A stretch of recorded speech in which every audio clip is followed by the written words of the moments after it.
hospital and she had received some medications.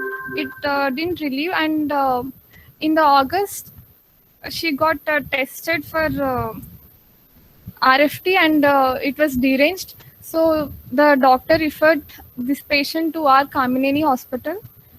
So she presented to our casualty with the complaints of pedal edema, shortness of breath, and abdominal distension, facial puffiness.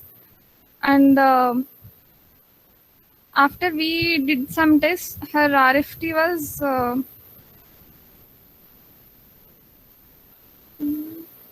Yeah, just whatever you can remember. creatinine was Approximately, 6.4 and urea was 92, and her hemoglobin was 6.4, and her CUE showed that there were RBC cells in the urine, and the albumin was 4 plus. Yeah, I think many of them are also reviewing your log which you have done. And can we project the log here as well? So can you just, for a brief second, let her scroll through that. So she doesn't have to really read it. So the point here is to give you the data, to give you the data around what we are going to discuss today.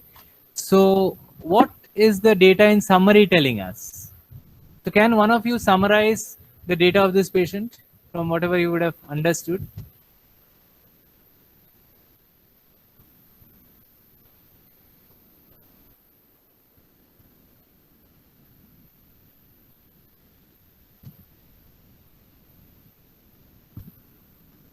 Yeah, so you can just slowly scroll down and show them. Maybe you can show them the data that you were talking about. That's easier actually. Yeah, this was our outside report, and of course all of them have the link to the log, so they really don't need you to do this as well. Yeah, then she had this toe ulcers. So yeah, just highlight on the data rather than telling them everything. Highlight on the main points. So she had this toe ulcer, which many people noticed, and then come down. Highlight the positive findings in this patient. Yeah, it's the edema, which is very prominent, isn't it? And then come down. Yes. Yeah, and the ascites. So she had anasarca severe, and then we had our lab reports of creatinine 6.4, uric acid was also high, the hemoglobin was very low. So you see, we have this patient of renal failure coming to us, and as Alekia would have told you, she also had diabetes for a long time, about 10 years, 5 years. So 5 years of diabetes coming with renal failure and a lot of proteinuria. As you can see, the albumin is 4 plus, and we got a quantitative estimation of the proteinuria, which was showing about 2.5 grams. So in a patient with a low body surface area, so we know that nephrotic syndrome by definition is more than 3.5 per 1.73 meter square of body surface area. Now this lady's body surface area is much less. So even 2.5 grams is nephrotic syndrome for her. So she has got nephrotic range proteinuria, and she has got diabetes for 5 years. She has got ulcers in her legs. She has got severe anemia. She's got severe anasarca, severe hypoalbuminemia, and shortness of breath, severe metabolic acidosis. So these are the aspects of the patient of renal failure that we are seeing in front of us today. So this data itself is giving a lot of clues as to how to visualize a patient of renal failure and how to go about further to tackle such a patient. So now that we have the diagnosis in our hand that the patient has renal failure, we need to know why she has developed the renal failure. I mean, she has diabetes for 5 years. What could be the underlying reason for her developing this renal failure? And what could be the reason for her anemia? What could be the reason for a hypoalbuminemia? Why proteinuria? Why acidosis? Why severe azotemia at this point of time?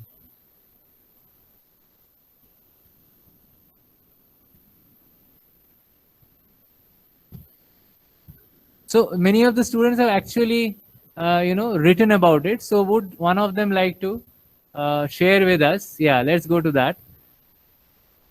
Yes, now the students can unmute, and one of you can share it directly with us, your thoughts.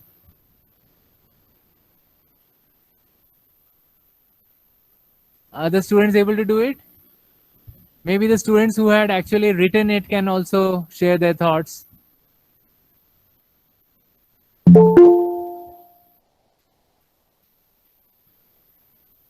Anybody there?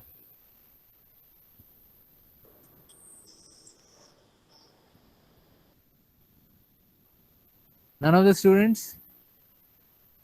Okay, so Alekhya, would you like to share your thoughts on this patient as to what would be our approach and what has been our approach till now? As she had anemia with CKD, so we treated her with erythropoietin injections, and also as she developed severe metabolic acidosis, and she had a refractory anuria, so we started on central line, and the dialysis was going on for her. And Okay, so one by one. So Alekhya addressed the anuria and the azotemia and the acidosis with dialysis by taking out the acid and also probably taking out a lot of free water in her body, which was causing the anasarca. And what else did you do? And you also you had to evaluate the anemia, but you thought, yes, because of a renal failure, this may be related to erythropoietin, and you started on erythropoietin from the very first this thing. initially we gave Orofer also, sir. But And you've she also didn't, given iron to her, thinking that she has iron deficiency also probably. But her serum iron was 80. Yeah, serum iron may not be a very good marker for iron deficiency, but we still gave it empirically, I guess. So maybe a ferritin would have been a better marker, but ferritin was probably not available. Okay, so fine. So we have empirically given her iron and erythropoietin because that's the only thing which is available in such a scenario to be able to change some outcomes in terms of anemia. Okay. And as time goes, we will be tweaking that dose as well as the intervals. So that will change with time. So that was the anemia part, but the most important part was the renal failure. So for the renal failure, we assumed it was due to some acute process which was going on, and she had a chronic problem already in the kidneys because of her diabetes, possibly. So diabetic glomerular involvement, which could have been advanced enough to cause glomerular injury, proteinuria, was causing an underlying glomerular damage. And on top of that, we had an acute renal failure due to some unknown causes. Going by her severe proteinuria, it seems as if it was mostly to do with the diabetic glomerular damage because of diabetic nephropathy. And it's possible that she had some NSAIDs or some infections like UTI. I'm thinking that maybe Use the mic, huh? Yeah. Maybe she didn't take the oral hypoglycemic agents properly, and she had hyperglycemia event, which Okay. could probably lead to this. So Alekhya is saying that maybe her diabetes was not well controlled. So that is the reason she had this problem. Well, yes, diabetes, if it is not well controlled, slowly it can cause microvascular changes. And her HbA1c was 7. So yeah, so the diabetes was well controlled actually. When we saw her 3 months blood sugar control with the HbA1c of 7 is not that bad. So maybe at this point in time it was all right, but it's possible in the last 5 years the diabetes has not been well controlled. We don't have any records of that, isn't it?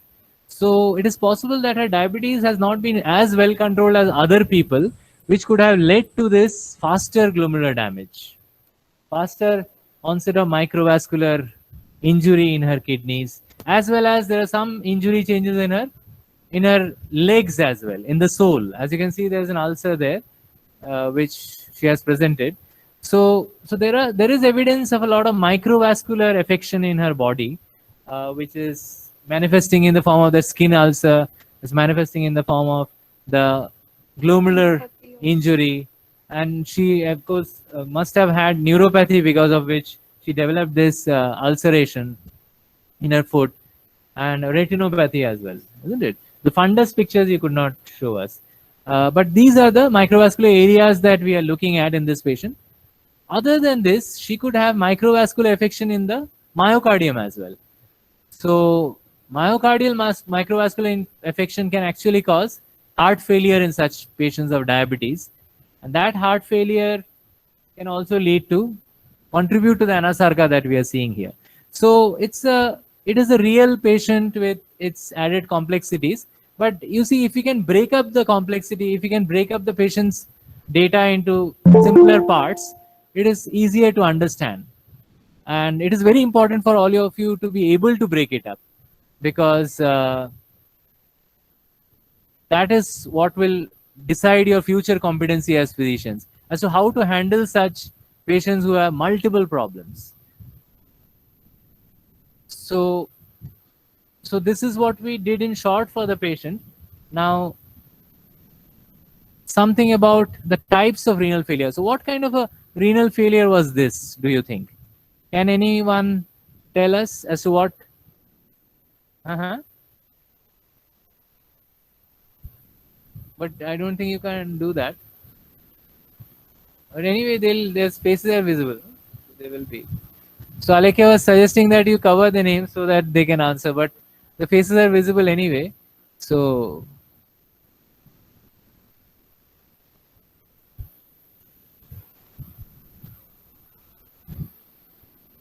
okay, we have to give them this opportunity.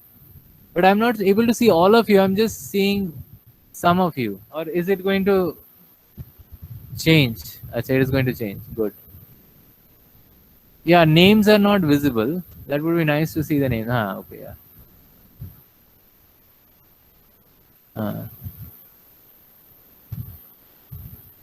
Okay, so many are messaging actually. We didn't see the message. That's interesting. So some of you are muted. You're not able to talk. Yeah, can you open the messages? Yeah, diabetic nephropathy 335. Okay, intrinsic, fine. So yeah, whether it's a pre-renal or a renal, as Divya has said, intrinsic. And Sakshi is asking, how do we explain the presence of RBCs in a urine or microscope? Very good question. Yes. So she has got hematuria in the beginning, isn't it? So yeah, so what happens? Presence of RBCs more than 1 to 2 per high power field is suggestive of significant hematuria. So why is she having this significant hematuria? The one most important thing which we have to think in this patient is that it's possibly coming from a glomerular origin. Now here Alekia could have sat with the pathologist and further tried to establish the glomerular origin by looking at the RBC's morphology. So if the RBC was dysmorphic, she would have been more sure that this was glomerulus, because the RBCs have to squeeze themselves out through the glomerular pores. So that makes them dysmorphic. So dysmorphic RBC is a hallmark of glomerular origin of the RBC. Otherwise, these RBCs could be even coming from the bladder. The patient could have a submucosal bladder pathology which is exuding RBCs from there. So the most important thing is looking under the microscope for dysmorphic changes in the RBCs. And second most important, because sometimes the pores may be too big for the RBCs may not need to get deformed. So the second most important thing here would be to look at the RBC casts. So all of you know the RBC casts are because of a TAM horsefall protein which is there in the renal tubules. So when the RBCs fall down from the glomeruli into the tubules, they accumulate, they aggregate around the TAM horsefall protein and form a cast. So if in microscopy you can demonstrate dysmorphic RBC and TAM horsefall, RBC casts, then we are sure it is a glomerular origin.